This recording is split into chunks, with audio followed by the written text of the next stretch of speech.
Di balik sorot lampu panggung, gaun-gaun indah rancangan Ivan Gunawan selalu memukau. Brandnya meroket, kliennya para artis papan atas, dan showroomnya tidak pernah sepi order. Namun, beberapa orang terdekat merasakan hawa ganjil setiap masuk ke butik Ivan.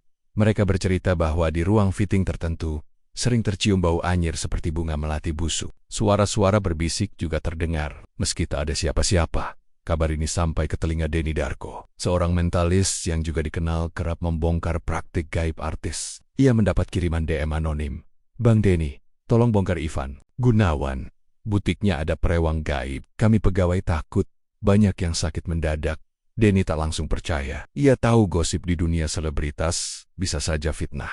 Namun, sebagai orang yang peka energi metafisik, ia memutuskan untuk mendatangi butik Ivan secara diam-diam malam itu. Sekitar pukul 11, Denny Darko datang bersama tim kecilnya. Ia membawa kamera, pendulum, dan beberapa alat penerawangan energi. Begitu masuk, suasana terasa dingin meski AC sudah dimatikan. Denny menyalakan lilin kecil di sudut ruangan. Ia memejamkan mata, membiarkan indera batinnya menangkap vibrasi astral di butik itu. Tiba-tiba, pendulumnya berputar liar. Dari arah ruang penyimpanan kain, terdengar suara seretan kaki. Denny membuka mata, menatap timnya. Mereka terdiam. Kamera inframerah, tampak bayangan hitam besar berdiri membelakangi tumpukan gaun mahal. Denny merapalkan doa perlindungan. Suara seretan berhenti. Kini terdengar suara perempuan menangis lirih. "Siapa kau?" bisik Denny. "Berkomunikasi dengan entitas itu. Aku perewang. Sudah lama di sini majikanku." Sampai di situ suara hilang. Denny tahu, tidak semua perewang mau bicara terang-terangan. Ia hanya bisa menangkap potongan bahwa entitas ini bukan sekadar penunggu, melainkan perewang pesugihan yang mengikat kontrak dengan majikannya. Denny mencari informasi ke orang pintar. Langganannya, Mbah Suro, yang tinggal di daerah pinggiran Depok. Mbah Suro terkenal sebagai mediator perewang, pernah jadi penasehat spiritual banyak pesohor. Denny, Ivan Gunawan itu memang pernah sowan ke dukun Jawa Tengah sekitar tahun ke-2008, waktu karirnya nyaris mandek. Dia minta daya pikat dan kelancaran rezeki. Yang dikasih sama sang dukun adalah perewang perempuan cantik. Wujudnya mirip-mirip noni Belanda. Makhluk ini suka dengan kain dan perhiasan. Kalau nggak dikasih sesaji, bisa marah. Denny menggar niat, kalau marah gimana mbak? Bisa bikin pegawai sakit. Bisa bikin klien batalin kerjasama. Bisa bikin orderan gak jalan. Jadi harus terus dirawat. Denny sadar inilah yang bikin beberapa pegawai Ivan sering kena gangguan. Untuk membuktikan semua ini, Denny memberanikan diri menggelar ritual pemanggilan di sebuah villa. Ia meminta izin Ivan Gunawan secara terbuka, tapi sang desainer hanya tertawa menanggapi rumor itu. "Denny Darko, kalau mau bikin konten izin aja. Tapi jangan macem-macem ya." Denny tidak mundur. Ia percaya publik harus tahu. Malam purnama, di halaman villa, Denny menyiapkan persembahan, bunga 7 rupa, kain putih, segelas air mawar dan dupa. Ia memanggil perewang Ivan. Angin mendadak berembus kencang. Dupa berasap pekat. Sosok perempuan berwajah pucat muncul di balik asap. "Aku diikat di gaun-gaun itu. Aku diberi makan janji. Aku menuntut lebih. Apa yang kau mau?" tanya Denny pelan. "Aku mau bebas. Kalau tidak, akan ada tumbal." Denny merinding. Ia sadar, selama ini Ivan Gunawan harus membayar harga mahal agar karirnya moncer. Denny memberanikan diri bicara langsung pada Ivan Gunawan. Dalam pertemuan tertutup, Denny menunjukkan rekaman ritualnya. Ivan sempat marah, menuduh Denny membesar-besarkan cerita, namun akhirnya Ivan mengaku. Ia memang pernah diarahkan untuk menggunakan perewang agar bisnisnya terus menggurita. Tapi ia berdalih, sudah lama meninggalkan praktik itu. Sayangnya, perewang tidak bisa dilepas begitu saja. Ikatan batin antara manusia dan makhluk gaib butuh pemutusan dengan ritual rumit. Denny menyarankan Ivan untuk segera membersihkan diri secara total sebelum tumbal benar-benar jatuh pada orang terdekatnya. Dalam upaya membersihkan diri, Ivan akhirnya melakukan ritual pemutusan di puncak bersama Denny dan seorang kiai. Perewangnya meronta. Angin badai menerpa lokasi ritual. Beberapa kali api lilin mati sendiri. Di akhir ritual, perewang berubah wujud, menampakkan wajah aslinya. Sosok wanita dengan mulut robek dan mata kosong. Dengan lantunan ayat suci, ikatan pun terputus. Suara tangisnya hilang di telan malam. Ivan jatuh tersungkur, menangis menatap langit, menyesali keserakahannya pada jalan pesugihan. Lewat kanal YouTube Naya, Denny Darko merilis video berjudul "Perewang Pesugihan Ivan Gunawan, Fakta atau Fitnah?" Dalam video itu, Denny menjelaskan bahwa kasus ini menjadi pengingat bagi siapapun. Kekayaan cepat dengan bantuan prewang selalu ada harga yang harus dibayar. Ivan sendiri tak mau banyak berkomentar lagi. Ia hanya berpesan kepada para pengusaha muda, kalau mau sukses, percayalah sama kerja keras, bukan makhluk gaib. Percaya sama Tuhan. Jangan kayak saya. Kini butik Ivan Gunawan kembali berjalan normal. Hawa anyir di ruang fitting hilang, tak ada lagi pegawai yang sakit mendadak. Namun, di jagat dunia mistis, nama Ivan Gunawan akan selalu tercatat sebagai artis yang pernah membayar harga mahal untuk gemerlap panggung, dan Denny Darko, ia masih berkeliling, siap membongkar rahasia gelap artis lainnya. Karena bagi Denny, tidak ada pesugihan yang bisa selamanya disembunyikan di balik kain sutra kemewahan. Setelah ritual pemutusan ikatan di puncak, Denny Darko tidak berhenti begitu saja. Ia penasaran. Siapa sebenarnya makhluk prewang yang menempel pada Ivan Gunawan? Untuk mencari tahu, Denny mendatangi seorang mediator gaib di lereng Gunung Lawu, Mbah Rono, yang terkenal bisa membuka pustaka gaib asal-usul prewang. Mbah Rono membakar kemenyan. Di depannya, Denny meletakkan sehelai potongan kain sutra milik Ivan, kain yang dulu sering dipakai untuk memberi makan sang prewang. Mbah Rono menutup mata, bibirnya komat kamit membaca mantra kuno Jawa. Perlahan, asap kemenyan berubah bentuk. Sosok perempuan muncul. Parasnya cantik, rambutnya panjang tergerai, mengenakan kebaya putih. Namun, Denny merasakan aura mencekam. Wajahnya pucat, matanya menatap kosong, bibirnya sobek seolah pernah dijahit paksa. Namaku Sri Andini. Dari mana kau berasal? Tanya Denny pelan. Aku dulu penari istana di masa Mataram kuno. Tubuhku dikubur hidup-hidup. Jiwaku dikurung agar tetap melayani para tuan.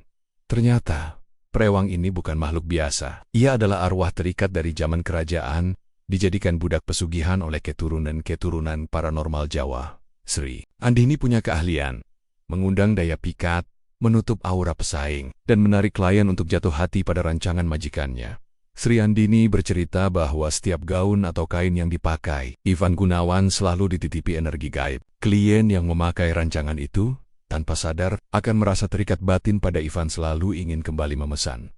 Selain itu, prewang juga menjaga agar bisnis tidak pernah sepi. Tapi, balasannya jelas. Tumbal energi. Tumbal ini bisa berupa kelelahan ekstrim para penjahit, sakit mendadak, atau pegawai yang sering mengalami mimpi buruk.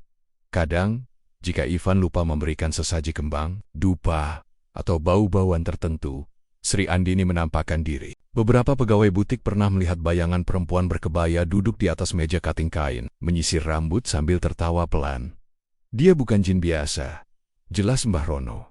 Ia arwah manusia yang terjebak perjanjian. Kekuatan pikatnya lebih besar daripada khodam pada umumnya. Menariknya, Sri Andini sempat berusaha membebaskan diri. Ia merasa Ivan Gunawan sudah mulai lupa merawatnya. Energinya mulai lemah, sedangkan gon-gon terus diproduksi tanpa ada sesaji tambahan. Baginya, ini dianggap pengkhianatan. Dari sinilah muncul gangguan pegawai jatuh sakit. Klien penting tiba-tiba batal deal. Sri Andini House Energy. Jika tak diberi, maka orang terdekat Ivanlah yang jadi mangsa.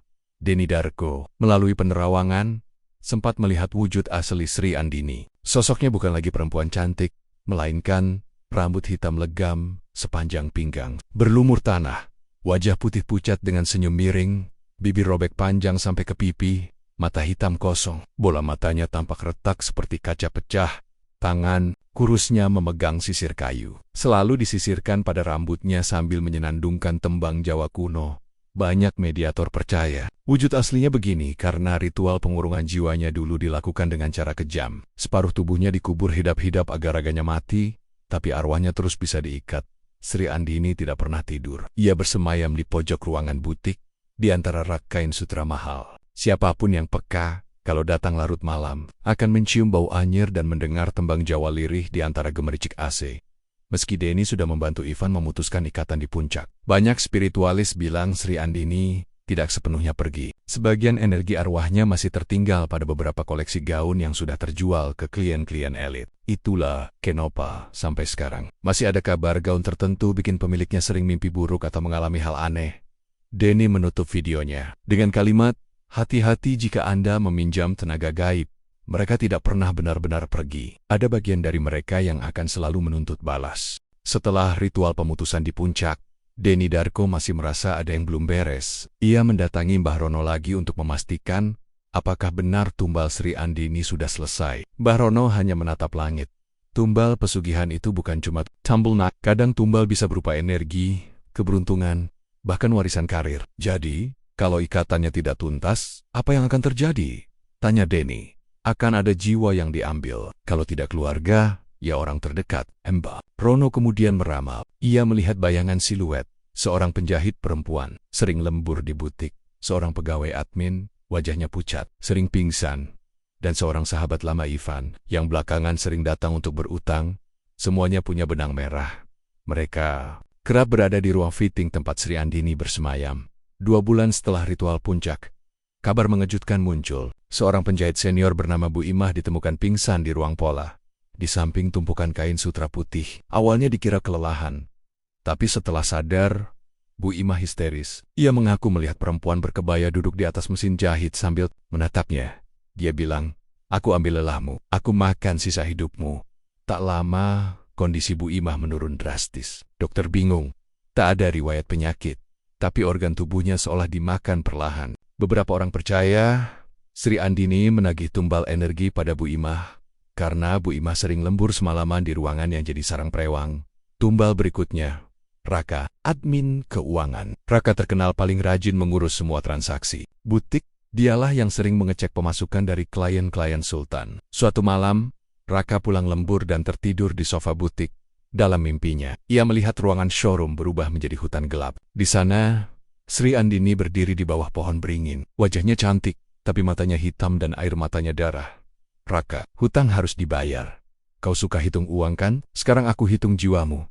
Raka terbangun, dadanya sesak. Besaknya, ia jatuh sakit. Usaha pengobatan medis tak berhasil. Karena penyakitnya tidak ada tanda klinis, Raka mengundurkan diri. Sampai hari ini, beberapa karyawan lama bilang, Raka sering kerasukan kalau mendengar suara mesin jahit. Paling mengejutkan adalah tumbal terbesar. Sahabat Ivan Gunawan sendiri Rian, teman lama sejak mereka sama-sama merintis di dunia fashion. Rian sering curhat ke Ivan soal keuangan yang morat-marit. Ivan selalu menolongnya dengan modal, bahkan mempekerjakan Rian sebagai freelance stylist. Suatu malam, Rian datang ke butik. Ia menunggu Ivan di ruang fitting sendirian. Menurut CCTV, lampu di ruangan berkedip. Rian tampak seperti bicara pada seseorang padahal ruangan kosong. Seminggu setelah kejadian itu, Rian mengalami kecelakaan. Mobilnya oleng dan menabrak pohon di tikungan jalan tol. Rian koma, sempat siuman, lalu meninggal. Orang-orang dekat Ivan membisiki, "Itu tumbalnya Sri Andini, dia mau pergi." Tapi dia butuh jiwa paling dekat. Denny Darko membuat rekaman investigasi. Ia menayangkan potongan kesaksian pegawai lama. Dulu waktu butik lagi sepi order, Ivan sering bermeditasi di ruang fitting. Bawa bunga 7 rupa, kemenyan, sama air mawar. Katanya, buat menambah hoki. Ada yang pernah lihat bayangan perempuan cantik duduk di atas tumpukan kain. Kalau kita neger, besoknya pasti sakit. Denny menutup videonya dengan kata-kata, pesugihan. Dengan prewang tidak hanya minta sesaji materi. Mereka menagih tumbal. Siapa saja yang punya ikatan energi dengan majikannya. Konon, Sri Andini masih gentayangan di beberapa gaun rancangan Ivan Gunawan yang sudah dijual. Bagi yang percaya, gaun-gaun itu masih membawa sedikit jejak prewang. Karena setiap prewang kuat, jika tidak dilepas sempurna, akan menuntut energi baru. Pemiliknya sering mimpi buruk. Beberapa klien mengaku, setelah pakai gaun rancangan, itu bisnisnya justru seret. Bahkan ada yang mendengar suara perempuan menangis di lemari penyimpanan. Denny pun mewanti-wanti, jangan sembarangan memakai barang mewah tanpa pembersihan batin. Karena di balik gemerlap, bisa saja ada perjanjian gaib yang menuntut tumbal. Begitulah harga yang harus dibayar. Tidak pernah murah, tidak pernah berakhir damai. Sri Andini masih bersemayam di antara benang-benang sutra, menagih tumbal. Baru setiap kali ada yang lupa. Semua pesugihan harus dibayar kalau bukan dengan darah, ya dengan jiwa. Setelah ritual pemutusan di puncak, Ivan Gunawan sempat melelang beberapa koleksi lamanya demi membersihkan aura bisnis. Salah satu gaun yang paling ikonik adalah gaun malam merah darah dengan detail bordir emas. Kabarnya pernah dipakai oleh penyanyi terkenal di acara penghargaan bergengsi. Gaun ini laku keras. Dibeli oleh seorang sosialita Jakarta bernama Madam Sally, istri pengusaha batubara. Madam Sally bangga sekali. Ia mengunggah foto gaun itu di Instagram, menulis caption, "Glamour, Kini aku punya masterpiece Ivan Gunawan. Aura kejayaan terpancar, darling. Namun sejak malam pertama gaun itu digantung di walk-in closet milik Madam Sally, para asisten rumah tangganya mengeluh. Lemari berbaunya seperti bunga busuk. Beberapa kali lampu lemari mati sendiri. Terdengar suara perempuan berbisik di kamar ganti. Padahal tidak ada siapa-siapa suatu malam. Madam Sally mengenakan gaun merah darah itu ke pesta ulang tahun sahabatnya di Hotel Bintang 5. Semua mata tertuju padanya. Gaun itu benar-benar memesona, membuat Madam Sally tampak seperti ratu pesta. Di tengah pesta, beberapa tamu merasa hawa dingin menusuk, padahal AC ruangan biasa saja. Saksi mata mengatakan, sekelebat bayangan perempuan berkebaya putih terlihat berdiri di belakang Madam Sally saat dia berdansa di lantai dansa. Beberapa orang mendengar suara lirih. Aku di sini. Aku belum selesai. Malam itu juga, Madam Sally jatuh pingsan. Saat siuman, ia histeris. Matanya kosong. Mulutnya hanya menggumam. Gaun ini milikku. Milik Andini. Milik Andini. Panik, suami Madam Sally memanggil paranormal ternama Jakarta. Gaun merah itu dibawa ke altar pembersihan. Paranormal membakar kemenyan, merapalkan doa. Namun, setiap dupa menyala, apinya padam sendiri. Paranormal itu mendengar suara di kepalanya. Ini gaunku. Aku tidak mau pergi. Tumbal belum cukup. Akhirnya paranormal itu menyerah. Ia bilang energi Sri Andini menempel terlalu dalam karena kainnya dulu pernah jadi wadah sesaji. Selama gaun ini dipakai atau disimpan tanpa ritual tuntas, maka penunggunya akan menagih. Entah rejeki yang seret, kesehatan yang disedot, atau mimpi buruk yang berulang.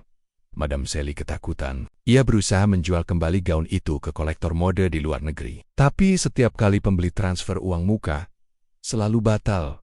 Mendadak keluarga si calon pembeli sakit, bisnis mendadak bangkrut, atau rumahnya mendadak kebakaran. Akhirnya, gaun merah darah itu dikembalikan ke kotak kaca, dikunci rapat di ruang ganti. Anehnya, meski tidak pernah dipakai lagi, orang rumah masih sering melihat bayangan perempuan duduk di atas kotak gaun, menyisir rambutnya sambil menyenandungkan tembang. Jawa lirih.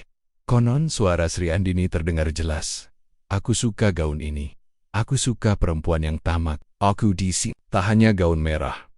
Beberapa rumor mengatakan ada kebaya putih rancangan Ivan yang juga pernah disisipi Sri Andini. Kebaya ini dipakai oleh seorang artis sinetron senior untuk pemotretan prewedding. Hasil fotonya tampak memukau. Namun saat dicetak, di salah satu foto bayangan perempuan berkebaya muncul di belakang sang artis. Artis itu jatuh sakit mendadak. Prewedding dibatalkan. Kebaya putih pun akhirnya dikembalikan ke butik. Tapi kabarnya, kebaya itu tidak pernah ditemukan lagi. Ada yang bilang dibakar diam-diam. Ada yang percaya kebaya itu menghilang sendiri.